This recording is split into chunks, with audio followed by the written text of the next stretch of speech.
SSP साहब के पिताजी को एक गांव के सरपंच ने एक थप्पड़ जड़ दिया। इसी का बदला लेने के लिए एक दिन एसएसपी साहब अपने पिता को साथ लेकर के उसी सरपंच के द्वार जाते हैं और फिर अपने पिता के साथ मिलकर के उस सरपंच के साथ क्या करते हैं, ये पूरी सच्चाई इस वीडियो के माध्यम से जानने का प्रयास करेंगे। नमस्कार, प्रणाम, मैं हूं रितेश कुमार। दरअसल आज की जो सच्ची कहानी मैं आपको बताने के लिए जा रहा हूं, ये सच्ची कहानी इसी उत्तर प्रदेश की है। जिस समय ग्राम पंचायत का जब इलेक्शन होता है तो हर गांव में एक ऐसा तनातनी का माहौल बन जाता है जो मालूम पड़ता है कि एक दूसरे के ना जाने कितने जानी दुश्मन हो। क्योंकि जो पुराना ग्राम पंचायत जो प्रधान होता है, सरपंच होता है, कहीं पर सरपंच के नाम से इलेक्शन होता है तो कहीं ग्राम प्रधान के नाम से इलेक्शन होता है। तो अपनी अपनी ग्रुप लोग बना लेते हैं। कभी 4 गांव का प्रधान लगता है तो कहीं 1 गांव का प्रधान होता है तो कभी 10 गांव का प्रधान होता है। ऐसी अपनी अपनी एरिया होती है। तो एक बार जब प्रधान हो जाता है तो जनता सोचती है कि अगर इसका काम अच्छा नहीं रहा कार्यकाल तो किसी दूसरे प्रधान को अब चुनना चाहिए जिससे कि वो अच्छा काम करे। लेकिन उस गांव में एक ही जगह पर एक ही सरपंच प्रधान रहा करता था। उसे कई वर्षें बीत गई थी प्रधानी करते हुए, सरपंचगिरी करते हुए। तो उसका रौला भी अच्छा हो गया था और वो ग्रामीण एरिया में विकास भी कम किया करता था।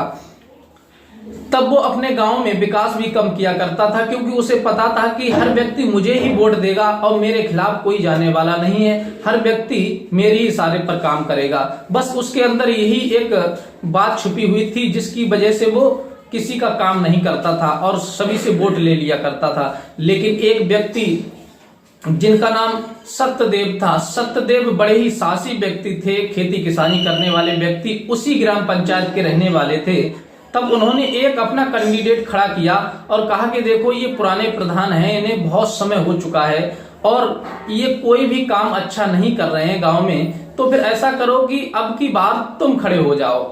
तब वो व्यक्ति खड़ा हो जाता है इलेक्शन पर। ये बात जब पुराने जो सरपंच होते हैं वो सुनते हैं कि गांव के जो सत्यदेव हैं वो किसी दूसरे व्यक्ति के लिए खड़ा कर रहे हैं, हमारा सपोर्ट नहीं कर रहे हैं, हमारी बुराई कर रहे हैं। जहां भी कन्वेंशन के लिए जाते हैं इलेक्शन का, जहां भी कन्वेंशन के लिए जाते हैं वह हमारी बुराई करते हैं और दूसरे कैंडिडेट की भलाई करते हैं, उससे वोट देने के लिए लोगों को फोकस कर रहे हैं। ये बात सुनकर के जो पुराना जो सरपंच होता है उसे बहुत ज्यादा बुरा लगता है।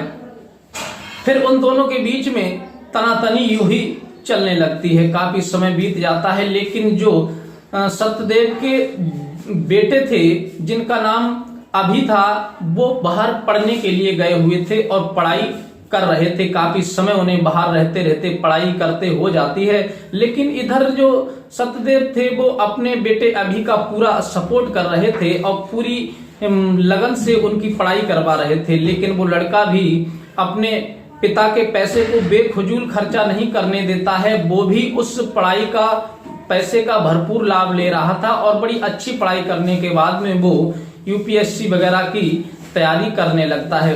धीरे धीरे यूं ही कई वर्ष बीत जाते हैं। लेकिन इधर तो ग्राम पंचायत का जो इलेक्शन आ गया था सर पर और सत्यदेव के जो बेटे थे अभी वो अपनी यूपीएससी की क्लियर कर चुके थे। इधर वो यूपीएससी क्लियर कर चुके थे, इधर इलेक्शन का समय आ गया था। लेकिन इधर क्या होता है कि जो पुराना जो सरपंच था उसे बहुत ज्यादा गुस्सा आता है कि सत्यदेव की इतनी हिम्मत हो गई कि हमारे विरुद्ध किसी कैंडिडेट को खड़ा करके और हमारी ही बुराई कर रहा है। तभी वो एक दिन सत्यदेव के लिए रास्ते में रोक लेते हैं और कहते हैं कि देखो सत्यदेव, तुम अच्छा नहीं कर रहे हो, हमारे विरुद्ध एक तो तुमने दूसरे व्यक्ति को खड़ा कर दिया है और ऊपर से हमारे विरुद्ध कार्य कर रहे हो। हम तुम्हारे लिए बहुत कुछ कर सकते हैं, तुम्हें पछताना पड़ सकता है, इसलिए तुम अब भी मान जाओ। लेकिन सत्यदेव कहते हैं अरे हटो, मानने वाली क्या बात है, इसमें तुम्हें दम हो तो तुम जीत करके इलेक्शन दिखाओ और हम में दम होगी तो हम जितवा देंगे। ये बात को लेकर के उन दोनों के बीच में कहासुनी हो जाती है और सत्यदेव के वो पुराना सरपंच होता है 2-3 तमाचे जड़ देता है। लेकिन वो पुलिस में नहीं जाते। ये बात जब उनके बीच में जब 2-3 तमाचे जड़ देता है, इस बात को लेकर के उनके बीच में हीला हुज्जत होने लगती है, काफी शोर शराबा हो जाता है। तब वहां लोग एकत्र हो जाते हैं और फिर बीच बचाव कर देते हैं। पुराना सरपंच उन्हें देख लेने की धमकी देता है कि हम तुम्हें देख लेंगे, और सत्यदेव भी उन्हें देख लेने की धमकी देते हैं। इस तरह से वो दोनों अलग अलग हो जाते हैं। लेकिन सत्यदेव अपने बेटे अभि को नहीं बताते, क्योंकि वो नहीं चाहते थे कि हमारा बेटा जो नौकरी की तैयारी कर रहा है उसके पढ़ाई में कोई विघ्न पड़े, उसकी नौकरी में कोई विघ्न पड़े, या फिर कोर्ट कचहरी दरबार मुझे आना जाना पड़े, और मैं अगर इस बात में फंस गया तो फिर मेरे बच्चों की पढ़ाई अधूरी रह जाएगी। इसलिए वो किसी से कुछ नहीं कहते और बड़े शांत स्वभाव से अपना मतलब कार्य करने लगते हैं और अपने जो कैंडिडेट खड़ा किया था उसकी सपोर्ट करने लगते हैं।